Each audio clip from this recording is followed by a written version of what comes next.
Right, you want to do your intros? The Cinematic Sausage, Season 3, Take 1.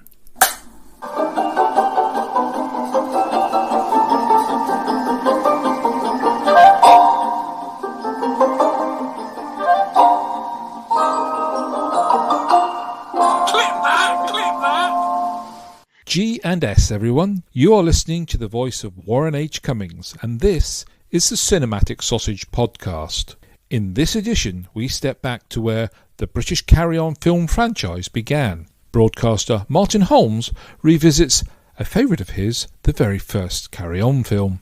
Now, during the review, Martin may use a couple of fruity terms, all within a context, I can assure you. So, there is your content warning.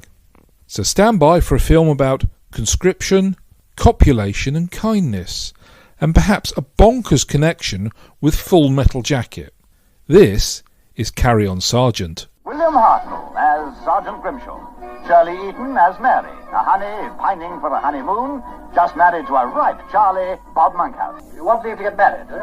Oh, no, sir. It's just that I want to arrange things. Dirty rotter. Eric Barker as Captain Potts.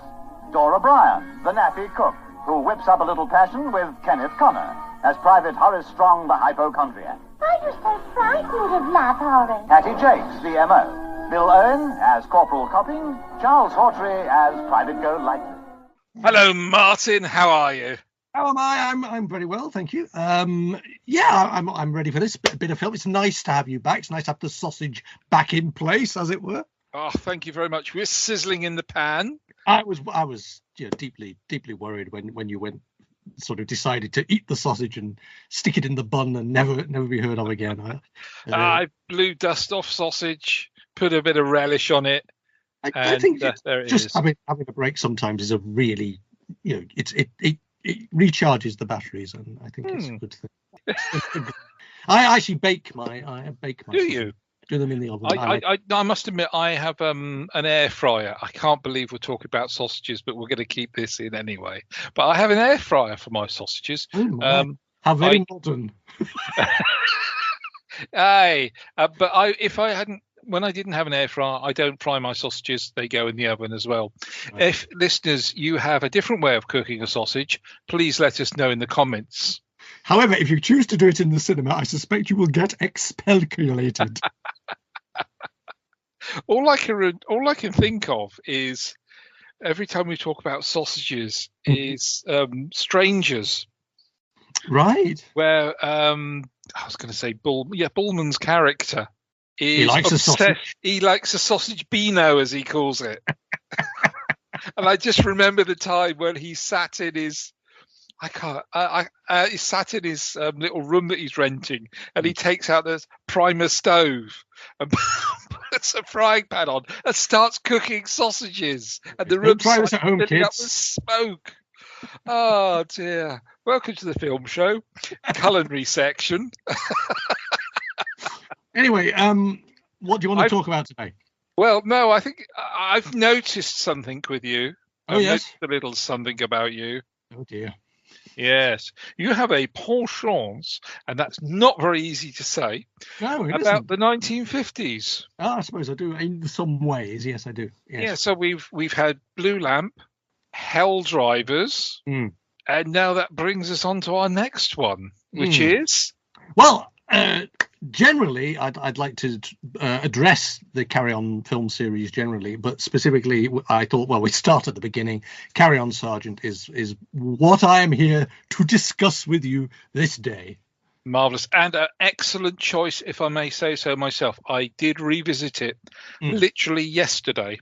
Yep. It's basically 80 minutes, isn't it? It's not a long film by any stretch of imagination. No. But what I think is interesting about it per se is because it's not part of the ongoing Carry On series, because it wasn't planned to be. It was made as a one-off film. It feels like a very different beast, and I think it's an interesting comedy film in its own right, on its own merits. It's an interesting British comedy. As a standalone piece, it's quite wonderful. And also, it plays that interesting game of spot the faces, and we're not talking about the major stars in it as well, but we can come on to that later. Well, it's got a lot of baggage. The thing is that the Carry On series brings with it a lot of baggage, and actually I would say, hand on heart, I'm not a fan of the Carry On films generally. I'm really not. I find them a bit broad, and I find them certainly the later ones are not to my taste. In the same way, I'm not mad keen on the Confessions films or the Window, that sort of thing. It's not my kind of comedy. I like a much more gentle comedy. But the interesting thing to me is that there are good colour Carry On. Screaming is very good. I think it's a very good film. But actually, what I find is that I am more and more drawn to the black and white Carry-Ons, and I find the black and white Carry-Ons to me now are very much the ones that I would watch if I wanted to watch any Carry-On film. I know that there are ones that are considered to be all-out classics, and I get that, I understand that. But for me, in terms of strong comedy films in the tradition of people like Will Hay, in the tradition of even Laurel and Hardy, even Chaplin, the black and white ones really work for me in a way that somehow the later ones, maybe because of that loss of innocence, perhaps, it could be something like that. They feel very innocent, but they feel smart, and they don't feel, what's the word I'm looking for? They don't feel brutal. If brutal isn't the word, it's sordid. Maybe, but they're not being judgmental. They're not being, they're not making people look foolish. I think I'm going to use a fashion reference here. I think the black and white ones are a smart blazer, whereas some of the very later of the Carry On colour versions are more of a cheap tatty corduroy jacket. Well, yes, maybe, but I also think that I think the thing about the black and white ones specifically is they have a proper plot. They have an ongoing arc that runs through. There's a story that has a beginning, a middle, and an end. It's not set pieces. It's not just comedy moments. And whilst you could argue that they all have that to a lesser degree, something like, Carry On Cabby wasn't made as a Carry On film for a start, but even something like Carry On Spying, which I think is the last black and white one, unless I'm very much mistaken. You're right on that one. But the Carry On Spying works for me in a way. I think if you colorized it, it wouldn't work as well. There's something about the black and whiteness of Spying that really works as a piece of cinema. It's it looks like The Third Man. It looks, that tradition of those kind of films. It feels that it belongs to those. And if it was in color, I think it would look cheaper and tackier and just look like the James Bond knockoff it truly is. Hello. Agent Bind. James? No, Charlie. Number? 000. Oh, what? I have no idea. They looked at me and they said, oh. What I like about Spying, and the thing that I always sort of mention when we talk about Spying, I know we're not supposed to be talking about Spying today, but is that some of the jokes in Carry On Spying ended up being in the James Bond film, which I just think is, Octopussy uses the poison pen letters one. Yes. And I just think it's a really interesting thing that the main films that they were spoofing eventually started using material like Milchman features in Timothy Dalton, the raid on is it the safe house anyway, is it Blaze or Blaze? Whatever it's called. So I think that's interesting because there is a cleverness to the Carry On films. There's a smartness to the jokes. They are, at this stage in the black and white era specifically, I know they made a couple of color ones and then went back to black and white. I know it sort of ebbs and flows, but there seems to be a cleverness, a sharpness. 50s comedy like Hancock's Half Hour, like the Goons. There's a smartness to the comedy, and I like that. And I think it loses a bit. When they I no one could accuse the Carry On films of having big budgets, but maybe when they got more money, somehow they didn't try as hard. I know people love camping. I know people love Up the Khyber. All those things. I know that these are all favourites. I still think the black and white ones work best. Sorry, I've gone on. No, you haven't. It's all right. I think a lot of that comes down to, and before we move away from Carry On Spying, I was always upset that we did not have a Cafe Mozart at 10 o'clock. in a James Bond film where he's meeting someone. Cafe Mozart, 10 o'clock. So I think a lot of that comes down to Norman Huddis, the writer, and the adapter, because especially with Carry On Sergeant was adapted from already a screenplay by another. That's the Deltafield, isn't it? By R.F. Deltafields. But that screenplay was completely different to what actually came out of Carry On Sergeant. But all homage to what followed, but those 6 black and white films are quite unique, and I think they should be viewed as a separate franchise, if you like. Because I think certainly, I mean, I would argue that, I mean, I'm not as huge a fan of Carry On Nurse, you know, because it's a little bit broader, but Carry On Nurse is actually pretty much, and it's got an iconic scene in it. You know, when it comes down to the history of British comedy, you can't not have Wilfrid Hyde-White and the Daffodil. You can't, you know, it's there. Colonel, whatever's going on? Come, Matron. Surely you've seen a temperature taken like this before? Yes, Colonel, many times, but never with a daffodil.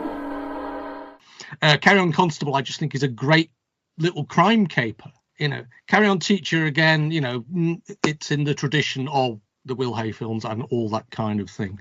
Cabby, I just love as a film. I just think it's clever, and again, it's smart, and it's more about the battle of the sexes and everything like that. It's just, it feels a smart film. Regardless is a portmanteau, and it lost its way a lot on Regardless, and it is seen as the weaker black and whites. But I would go with Cabby and Carry On Sergeant as being the best of the black and whites. But again, Spying will always have a place in my heart, because I just think it's and of course it's not Barbara Windsor's Pointy Bra then. Well, skewer kebabs on. No, it's obviously Bernard Cribbins in drag. I think it's just. What was it with belly dancing? Oh, when Barbara Windsor first came on to set, and she did her piece, and Kenneth Williams said, "Oh, is she really going to talk about that?" And she get you with a face of who is it? Minge Hairs. She came out with, oh gosh, I've forgotten her name now. It's gone straight in my head. Oh, it'll come to me. She's in Carry On Screaming. Oh, Fenella Fielding. Yes, look at you with Fenella Fielding's minge hair all around your chops. It's the first thing that she said to him. And I thought, oh, that's just wonderful. That's absolutely wonderful. And they became the best of friends. They did indeed. So there's something about Fenella's minge hair that's, I won't keep that bit in. Oh, well, that was me thinking some of the notes I made I can use now. If we don't have to worry about language restrictions. Oh, don't worry about that. No, we've never worried about it before. No, indeed.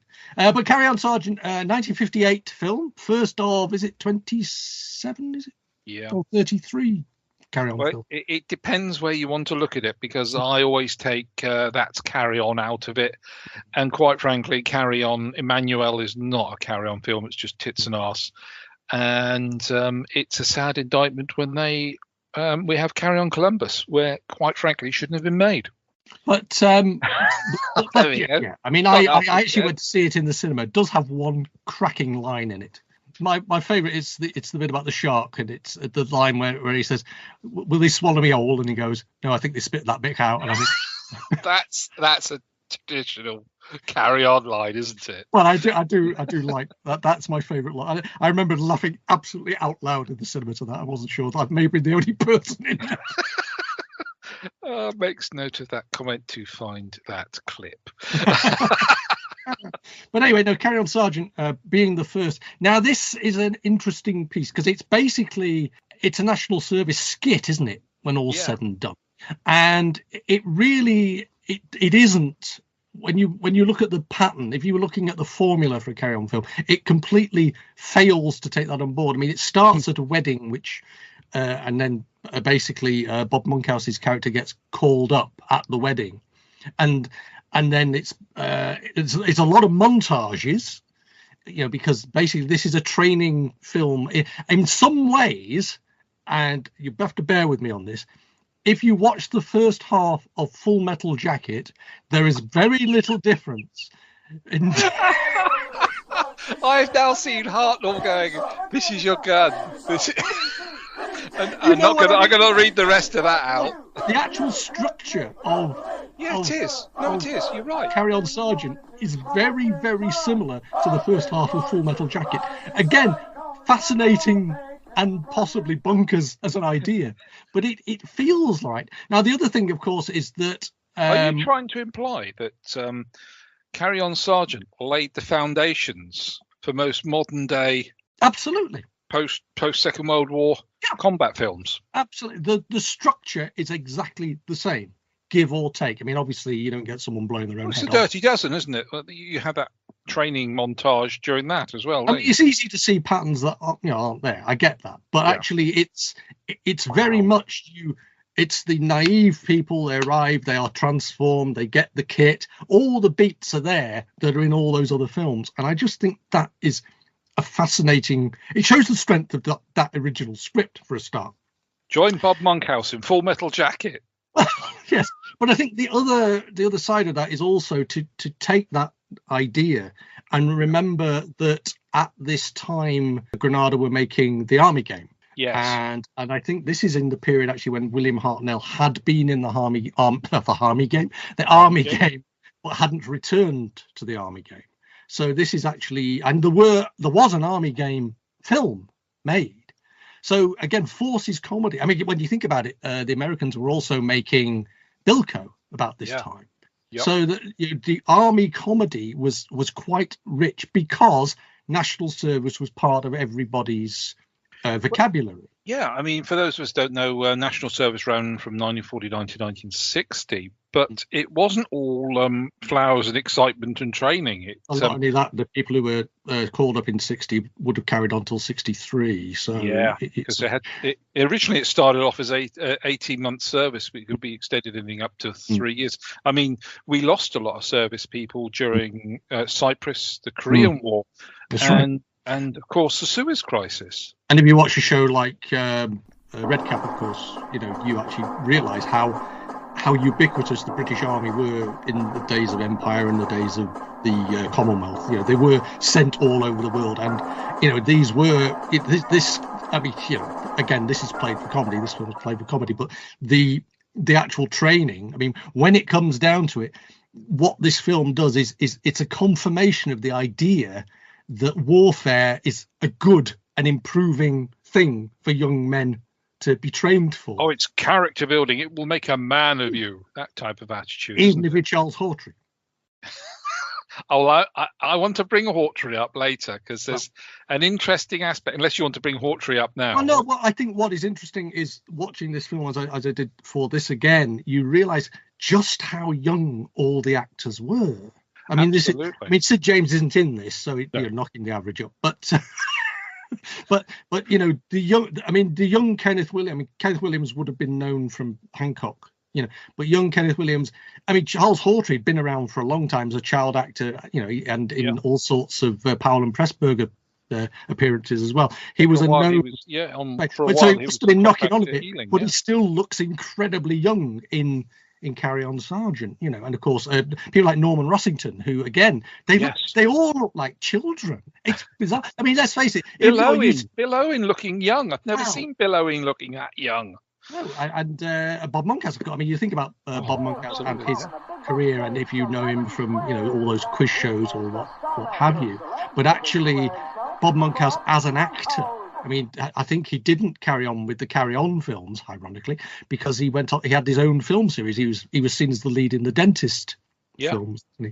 So, but again, one of the things that crossed my mind is William Hartnell. William Hartnell is first billed on this film. William Hartnell is the star of this film, although he doesn't actually feature in it all that much, weirdly. Yeah. However, can you imagine a world in which William Hartnell signed up to become a Carry On regular? Oh, he would be the Sid James, wouldn't he? Well, this is it. Can you imagine how different some of these films would have been if it had been Hartnell? I'm now putting a Hartnell clip in of him going yak, yak, yak. I can see it, and it's wrong. It's wrong. Him and Barbara Windsor. It's wrong. Getting his lines wrong and wearing pipe and slippers. In film, you get multiple takes, so he wouldn't have got the lines wrong. He's a very good comedy actor. He knows. I mean, I'm sorry to bring Who into this, but I'm going to. Something like Gunfighters. He's perfect for that particular story, and he knows how to play comedy, and that is not to camp it up, and that is not to play it for laughs. It's to play it straight down the line. But the expressions that he give to the audience, it's just wonderful. You can read it on his face. He's so good. Yeah, and of course, if he's in a close-up, his hands will be there. No. Because they can only see this part of on the screen, dear boy. But he's very good. I know, again, because of things he is reported to have said, people have now decided to cancel the whole Hartnell thing in certain quarters, which again is nonsense. But if he said it. But I mean, what I'm saying is, as a performer, Hartnell is a very strong comedy actor. He's on the top of his game at that point because he's had Brighton Rock. Yes. He's had Hell Drivers. Yes. And if we want to go back a little bit to 48, he's had The Way Ahead. Yes, of course, yes. And this is sort of where it pigeonholed him, wasn't it, to be a sergeant? Because obviously what's the rugby coach one he does? Sporting Life. Sporting Life. When he does Sporting Life a couple of years later, Yay, lad. You've got to see sort of Carry On Sergeant as a very big stepping stone. God, you see what I mean? And I mean, I know that there's this thing that he was getting fed up of being always cast as sergeant majors, but he went back to the army game. He went back, and it was a role that made him. I mean, Grenada's the army game was in every house in the country that had television. You have to quantify in 1958. There are 4 sets in the country. Yeah, there are four someday we may need 6 television sets for the entire country. But and they're all next door to the studio. But I don't think he would have done Carry On Sergeant if he didn't feel it was a strong part for him. And I think he is very good in this. And I think the interesting thing to me again is if you watch the Army games, I know it's very difficult to get hold of now because of network, but if you actually watch the Army game set, when it goes back to that 4th series after Bootsy and Snudge leave and Hartnell returns, it's very interesting that his comedy is spot on, and that again is live television. So all that stuff about him fluffing his life, I mean, I know people say he was ill and everything like that, but I think a lot of it was deliberate. I think a lot of it was a little bit of comedy that he was putting in because he thought it was funny. Mr. Werp. Yes. Which was his line. Yes. Well, he knows how to fill a screen as well. Oh, absolutely. He is your archetypal sergeant. This is the one that you wouldn't want as your sergeant major, because I'm remembering it says, I can be gentle and kind, but I can be a veritable Jekyll and Hyde. And I'm thinking, is this sort of a self-reflection on yourself here, Bill? Well, I think the interesting thing again is when you analyse Carry On Sergeant generally, again, setting it aside from the other Carry On films, the actual thrust of it, the actual plot of it is all based around the idea of kindness, kindness reaping benefits. And I think that for 1958 is a very powerful thing. Now, I know, you could argue that the people writing this and the actors were possibly not the best national service material. There would have been, the shall we say, the people like myself, really, be a sort of the wimps and the not, and the sensitive types, if you like, or the creatives and the writers and the actors and the people who didn't really want to be shooting guns at people. And so that having that sort of through thread for the story of being based around kindness, it's very interesting. This whole idea that he would experiment with his final troop to go through for them, instead of, because he's never managed to have a championship platoon. So I mean, they only have to win out of 4, so it must have been a really bad run. And of course, he's not interested in the 50 knicker. that he would win. But no, he's not, because £50 off all of them. No, that's what I want to know. Would he have to pay out 150 if he'd? I reckon it is. It's 50 quid for the lot of them, because if you look at the reaction of the two sergeant majors, one of whom was played by Terry Scott, 50 quid. God, blimey! So yeah, it is kind. It is very kind, and it's the ultimate kindness comes at the end, doesn't it? And that always brings a bit of a lump to my throat. Yes, it is, because ultimately he has earned the respect of this bunch of reprobates. They are described at one point as basically being the worst ever platoon that he's ever had to train, and not any one of them could bring down stop a platoon from winning championship. But all of them together, they haven't got a hope in hell. I mean, to be fair, in terms of plotting, and the conceit of the plot is it's far-fetched. They are not going to turn it around overnight just because they decide they're suddenly going to be the best. But that's cinema for you. That's storytelling for you. And basically at the end of the film, not to want to spoil it to you, they decide overnight that actually this guy, they find out he's going to retire the next day. They find out it's his last thing. They realize that he's actually been treating them fairly and decently, and they decide to absolutely make as much possible effort as they can, including getting Norman Rossington's character. Again, Norman Rossington's character, very interesting. I'll come back to that in a second. But they all band together, and he wins. And as they're heading off into the end credits, they give him this. Well, they give him a cigarette lighter. Give him a Ronson lighter. Yeah. Yes. From all the lads, or from all the boys, or whatever it was. Yeah, called. that's it. From all the boys. But the other interesting thing actually is Norman Rossington's character. The interesting thing about that is, again, as a powerful aspect of this film, Norman Rossington's character is seen as a bit simple. He's never managed to qualify. He's been going through course after course after course until, quotes, the army gave up on him. Yes. And it basically comes down to the fact that Kenneth Williams's character takes an interest in him and shows him how to do the things in a way that he understands. So it's about education. There's a very strong thread of, if you take the time to try, help people, they will actually work it out. But they may be a bit slower, but they will get there if only you find a way of helping them find what it is that they don't understand. And I think that's a fascinating thread of the film. That is one of my favourite scenes, where he says to him, how do you learn?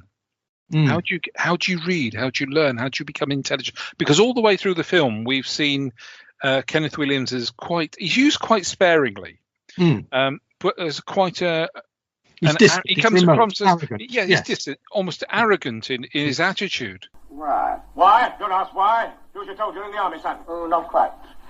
I'm still a civilian, with civilian rights. And don't shout, please. What is your name? Please. Bailey. James Bailey. How do you do? Fine. Absolutely bloody fine. But I'll feel even better once you're in uniform. Thank you, Sergeant. And it's that wonderful moment where they come together, and he sits and he goes, "Oh, this is my," and you see this is his moment to shine and say, "I want to pass something on to you." It's just wonderful when they sit on the bed and he's going through how to put together the rifle, how to put the webbing together, and it's just a lovely scene. It's such a wonderful scene. It's so warm.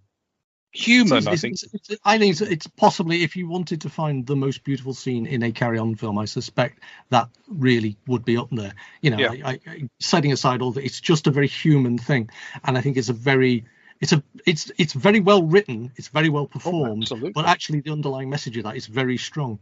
The other interesting thing is, if you take the film as a whole, the film as a whole is basically, on one level, it's Bob Monkhouse gets called up on his wedding day, and his new wife comes to work in the camp as a naive. I have to say, he's got a good choice in wives. Well, Shirley Eaton, yes. Shirley Eaton, my word.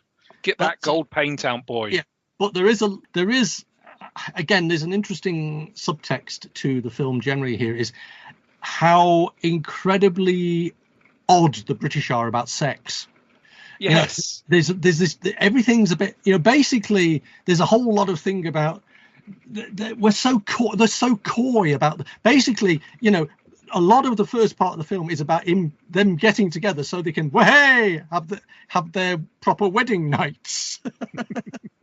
You know, and there's a lot of this is in my notes, so bear with me, but there's basically a lot of ho ho ho, have a fuck, you know. It's kind of it seems to be there's a lot of nudge wink, no, but basically the entire scene is about getting them into a place where they've got a bed.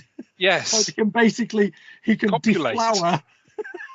He can take the virginity of his wife, which again is a weirdly, I don't know, it's a weird subtext to have in a film. I mean, when you think about all the sexuality that goes on in the later Carry On films, or the shall we say, repressed sexuality that quite often goes on in the later Carry On films, that basically is about give Bob Monkhouse a fuck. or give Shirley Eaton a fuck, if you want to look at it from the female perspective. Absolutely. You clarified that. And of course, the other interesting thing is then you get the Dora Bryan and Kenneth Connor coupling, where basically after all the soldiers in all the world have come through this camp, love at first sight, Horace. And the name really, really goes with his character, doesn't it? But I think, I mean, you watch this film and basically you notice Kenneth Connor. Kenneth Connor is stealing that film scene by scene, isn't he? Yeah, it's building up, isn't it? I mean, there are 2 or 3 very long montage scenes in this, which are just basically visual gags. Yep. You know, with swinging on ropes or bayonets. Slaps. It's traditional slapstick. You know, and that does make the running time, it fills up the running time, because these are just army jokes that would have been very familiar to the people going to see this film. I mean, it made a fortune at the box office compared to what it cost to make. But basically every single one of those montage scenes he steals by being this hypochondriac. But he almost plays the same character in Carry On Constable, doesn't he? Yeah, well, he's very suspicious. He's superstitious in superstitious. Whereas in this one, he's a He's a septic. Septic. Yes. I am not. Yes. Well, I think that's the fascinating thing. Basically, again, part of the plot is him and Dora Bryan getting together over the course of. I mean, I don't know why she pursues him. The first half of the film, runs away at the sight of her. You think she really would have given up by now. I love the bit where he runs past Hartnell being pursued by Dora Bryan, and Bill Hartnell turns to his corporal, played by Bill Owen, and said, "At least he's good at something." Bill Owen's good in this, actually. Bill Owen is very good. It's interesting. I mean, if you watch, his last the Summer Wine episodes, and how old he looks towards the end, but actually to see him young and vital and it's amazing to me, acting. Just aside, as actors in film, is how you do get to see people throughout their entire life, really. You see them young, you see them old, and I think it's a fascinating thing. I think it must have been terrifying for the actual person themselves to see themselves on screen and realize how they used to look and how they do look. It must be quite, oh my God, what happened to me? But I think as a viewer, as a dispassionate viewer, if you like, it's just fascinating to see these people at different stages in their career. And Bill Owen is very good in this. I want to bring up Charlie Hawtrey. Do you think he thinks he's the star of the show? I think Charles Hawtrey always thinks he's the star of everything he's in. Yes. But I think that's not a bad thing, because I think that works well. I think Kenneth Williams also thinks he's the star. I think that's why Kenneth Williams and Tony Hancock didn't get on. Just because he didn't really want. Kenneth Williams never saw himself as a second fiddle to anybody, really. And I think that might indeed explain why sometimes he was abrasive with Sid James, because when Sid James joins the Carry On team, he is very much, in the public view, he becomes the star of the Carry On. People associate it with they build the plots around, God almighty, sorry. I don't know if you can hear. Do you need an arc? No, well, pretty much. I don't know what I need.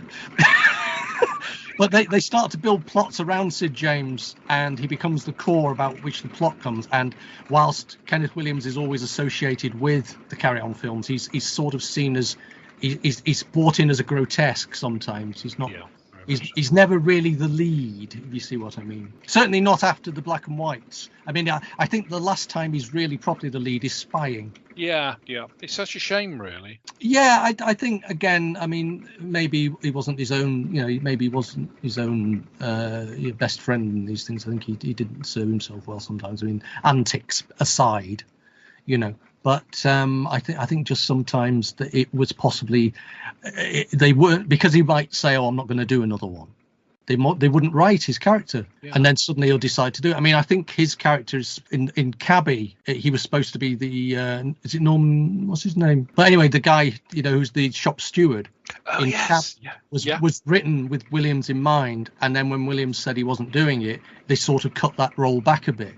And it was a second fiddle character, really. So I think it's interesting because when he does, I mean, when you think about Cowboy, when he does the sheriff, all the scenes he does, in Up the Khyber, all these things, they're big moments, but they're not leading throughout the film. And this is what I like about him in this. He is just held back. He's held back. I don't know, because I think he's great in Constable, actually, in the same way. In this and Constable, his role is really spot on. Yeah, In fact, again, as I said before, they're very similar. They have that air of superiority, but when it comes down to it, they're very human. They're very human and very plausible and quite childlike to a certain extent. I mean, in Constable, witness him and Hawtrey dressing up in drag. Yeah, but again, Hawtrey, yes, he may think he's the star, but he's very good in this. He's very, very good in this. I mean, this is where his pedigree of working on films comes with. And he knows how to play to the audience again. In fact, looking at the like Hartnell, he knows how to play to the audience. I don't think Bill Owen does. Definitely Eric Barker. Eric Barker. Oh, well, Eric Barker gets to say the immortal line "Carry on, Sergeant" at least 3 times. I think he's the only one. I don't know if you ever did that thing where if the name of the film got mentioned, have a drink. Or in the cinema just applaud. I mean, I don't know. It was one of those things. It was a game that some people used to play. If you were watching Dad, that was a really, really, really bad one. Yes. But the unbearable lightness of being, you're okay. Well, all of you are half asleep, like a lot of flamingos. Not half as clever. Flamingos go to sleep on one leg. You lot are all asleep on 2. How many legs does the flamingo go to sleep on? Slow. Quick, slow. Silence. Alert mind plus responsive body equals efficient soldier. But people Eric Barker, and I've been reading about him recently, was so multifaceted. He was more of a writer than he was a comic performer, wasn't he? Because P.G. Wodehouse loved his books and said he was an extremely talented writer. But he had his own BBC show at the time of when this film would have been going out, that he worked with Nicholas Parsons and Derek Guyler with no washboard. So he was very, very popular. But yeah, he always plays those authoritarian characters, doesn't he? People who are easily offended but supposed to be in control. But the Peter principle plays out more than anything else with his characters. I think he's also, I mean, again, he's very good as the station chief constable or whatever it is. The inspector, in Carry on, Constable. But are they the only 2 he does? I'm trying to think. He did. No, I don't remember any others. I can't remember in any others. No. I was going to say Carry on Teach, but it's not, is it? Because it's what's his face as the. He's in Spying. He's in Spying because he's chief back at. His office gets blown up with the lift underneath it. So he's in 3 of the black and whites. Yeah. That's ages since I've seen Spying. Well, it's another one to talk about, but there we go. I think we're covering it a lot in this one today. I've got distracted again, Warren. I'm sorry. I have to say, there are so many also actors in the background. And I've made a list. I don't know if you've made a list, but I've made a list of actors who don't even get credited. Okay. So we got people like Edward Judd. Blink and you miss it. He's a storekeeper. Yes. Gary Waldhorn, right? Who's actually a very, very young platoon member. Right. You got. I know Jack Smethurst is in there, and I know Bernard Kay is in there. Bernard Kay gets an actual line, doesn't he? He does, yes, because he's injured waiting to see the doctor. Yeah. Jack Smethurst. Yeah. Grab onto your seat for this. Derek Martinus. Ah, yes. And I didn't realise. It wasn't till this morning that I saw that, and I went, "It can't be. It is. It's the actor-director." But then you've got Billy Bunter, haven't you? Yes. Yeah. Well, Billy Bunter actually plays quite a large role in it. He gets some very key moments, and he's very front and centre of the frame. I think Gerald Campion. Yeah. Frank Forsyth is in there briefly. There are some proper names, but what gets me, and there's a scene that I would like to talk about at some length, which is when there are two scenes. It's Hattie Jakes. Hattie Jakes is playing the medical officer, to whom Kenneth Connor becomes this kind of bane of their life. There's a wonderful deadpan scene where he comes in and she and it's like seen it all before, same time tomorrow. Yeah. Yeah. About to say that. Yeah. I love that scene. But the interesting thing is when she finally takes him in hand and decides that the only way to deal with his problem is to basically take him to all the row of medical experts. Some of the actors in that medical experts. My word, yes. It's Basil Diggins in there, for God's sake. Yeah, I've got the last James Villiers. Oh gosh, yes. Who have I got down here? Martin Boddery. There's so many. Well, it's a whole row of different people who deal with him, and at the end of it, though, and then he becomes transformed into a kind of short Superman. The psychology of it tells bicycle repair man. Yeah. But I love that. I just think, again, it's interesting that Hattie Jakes, again, it's not a major role in it, but it's so key. And again, she knocks it out of the park. And I think that's the interesting thing about the ensemble comedy, is that when they get their moment in the spotlight, they knock it out of the park. And again, that is possibly what is the strength of Kenneth Williams in the later films, is actually it's not that he's in the entire film, but when he gets a scene, Frying Tonight or whatever it is, it's or Matron Put Them Away or whatever, it's key and it's memorable. And I think that's the beauty of the scenes that Hattie Jakes gets in this film. She's not an important part of it. She's just the MO, really. It's not a big role, and yet it's so key to how it shapes how Kenneth Connor's character is dealt with. But she, again, there's a little bit of underlying caringness in that film. It's a little bit. She doesn't just, put him on report or whatever. It actually, I'm going to solve this man's problem. Boy, does he have a problem. Dora O'Brien can save him. I mean, he's got a bad problem if Dora O'Brien is the only one that can save him. Well, Bob Monkhouse is good in this. I know we've kind of sort of gone around the houses and not really talked about Bob Monkhouse. This was probably seen as a Bob Monkhouse vehicle. I mean, William Hartnell may have had first billing, but Bob Monkhouse is really. I mean, he gets the doesn't he, on the credits? He's the youthful, vigorous star, and I think it's interesting that he's not seen as devious in the way that some of the characters in the Army game are a bit dodgy and a bit. Up to tricks and dodges. He's seen as a straight arrow all the way through it. He's just had this misfortune to get the call up on his wedding day. He's the only person who we see any of their personal life beyond the camp. They only exist in and around the fact that they are in this army camp together, apart from him. But the interesting thing to me is that there's that scene where he's not listening to the instructor because he's kissing the window, and the instructor says, right, put this gun back together, and he does. But right at the end of it, it's not that he's being a smart ass. There's no I'm better than you. He actually says, no, I wasn't listening. I used to work in this factory. There's such an innocence to that. Yes. So are you aware of what the original screenplay was for Bull Boys? I've heard of the Bull Boys. I don't really know. I know it was very different. The idea for them doing national service was going to be a troupe of ballet dancers doing their national service. Right. That's what it was originally going to be. It ain't half that, Mum. Yes, it is to a certain extent. Yeah, I mean, it was written in 1955, but thinking about it more, it does come across a bit ain't half hot, Mum. But I think the adaptation that what they went for in the end was more successful than they could possibly imagine. Well, I mean, the fact that it started the series, the Carry On series, I think is a very interesting, the fact that it's. I mean, because to be honest, if it had been given that title, you couldn't have had a whole series of films that started with the bull, the bull nurse, the bull teacher, the bull constable. It wouldn't, and of course, it had immediate identification. It was a brand from the very.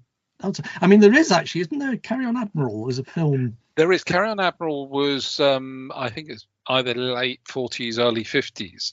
But it's they're aware of that, but they thought, well, that was something of nothing. So I like the idea of having this brand. And it was a case of, originally they were looking at 3 pictures. They were just going to give it a three picture franchise, and it just expanded, and they couldn't stop it. I think the interesting thing is, again, there is an innocence to Sargent. Weirdly, I mean, considering it's actually, in terms of its subject matter, it's possibly the most. I mean, you get Carry On England later on, which returns to the army, but actually, in terms of what they do, in some ways they are being trained throughout this film to be brutal. I mean, I find it difficult, even though it's played for laughs. I find it difficult to watch the bayoneting scene, for example. The bayonet practice scene. Not they don't bayonet somebody. It's the when they're killing the dummies, because what they're being asked to do is be what the army expects you to do in those circumstances, which is to be dehumanized and dehumanize the enemy. And actually, if you read that to literally, it comes across as actually being quite disturbing. But of course, it's played for laughs and everything like that. I think, though, again, what I like about Sargent, what I like even about most of the early Carry-Ons is a thing that I come back to. I came back to it, I think, when we were talking about the Blue Lamp. It's the lost worlds. This idea of worlds that we can only, we can't imagine now. The world was so different then. There are little things. I mean, there are wonderful things like the price list in the cafe. Oh yeah. Where it's like 2 pence or 2D for. I mean, 2D is even that. Well, you can buy a mug of Bovril. Yes, or Horlicks or Bovril. Horlicks, yes. Or bread and butter. And all this kind of thing. And I think that again, this is. I mean, 1958. I think we're still at the very end of rationing. Towards the end, yeah. And there's stuff like that, and again, there's that wonderful joke about the chits. That is a one. No, that is. I'd forgotten about that. I know you play it. Yeah, he's just one hip. He's just one. This man is one hill of chips. Oh, chits. Oh, I can't do it now. I'll have to put the clip. I'll put the clip in there. But yeah, that is a wonderful line. But then, of course, you also get this weird. It's 1958, so when Horace finally comes round to realizing that he actually does want to spend his life with Dora Bryan's character, do you want to be my doll? Want to be my doll, babe? And of course, even the fact that someone gets given a cigarette lighter, I mean, it is a different world, but it's a fascinating world. Again, as somebody who's never been through military service in any way, shape, or form, and probably would have absolutely been crushed to have to, all that, or I would have been Kenneth Williams going, why do we have to do all this nonsense? I'm not built for that kind of thing, just because it seems preposterous to me. And if something seems preposterous to me, I'm going to say I would have probably spent the rest of my life in the glass house. I was going to say all of us will be recording this now from the glass house. I'm afraid so. Yes. But I don't know. It's again, there are weird things. It's like there's a scene in this. I've just seen my note for this, and it's Bob Monkhouse and his wife mincing bread through a. Oh yes, I thought I was seeing that scene yesterday. I'm looking at. Is she really shoving a loaf down there? Yeah, and again, it's this whole thing of making food go further.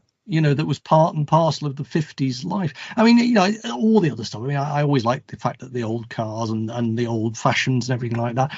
It's not an era that I would encourage us to ever return to, but it is fascinating to see. There's something about everywhere's deserted in that parade ground as well, isn't it? There's no one else there until they have the large parade at the end. But there's a very large parade. Of course, it's the band is a female band as well, which again, just it's really interesting that I suppose they were just the regulars that they got in to do those scenes, really. But yeah, because originally it was Coldstream Guards that did the soundtrack.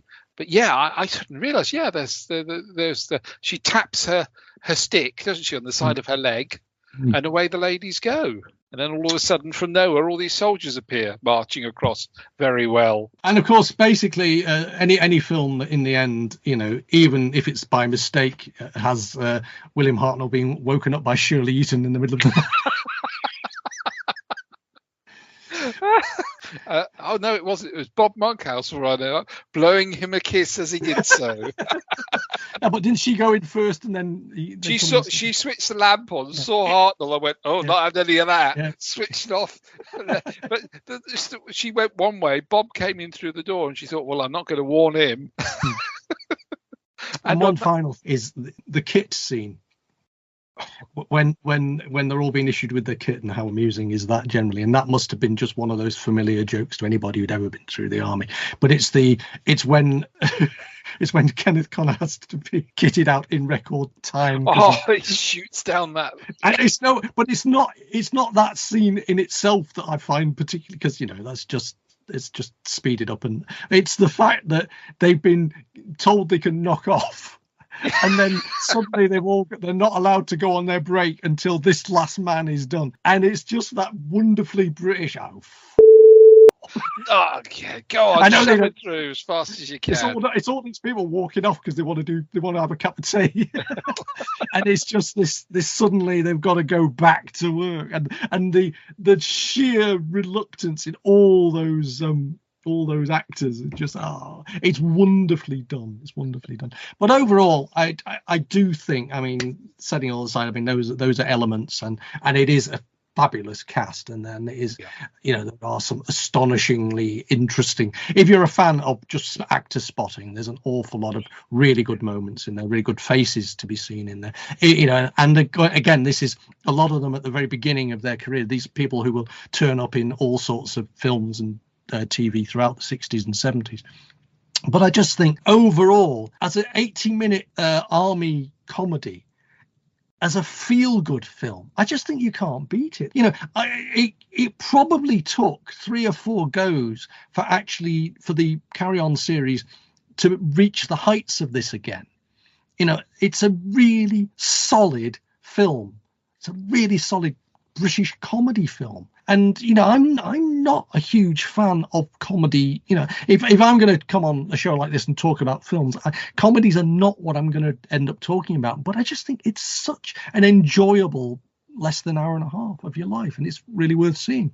Thank you very much, Martin, for walking us through comedy, copulation, and kindness.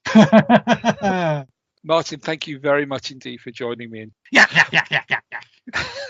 Martin Holmes can be found every Sunday, boys and girls, every Sunday on FAB Radio International, Channel 1.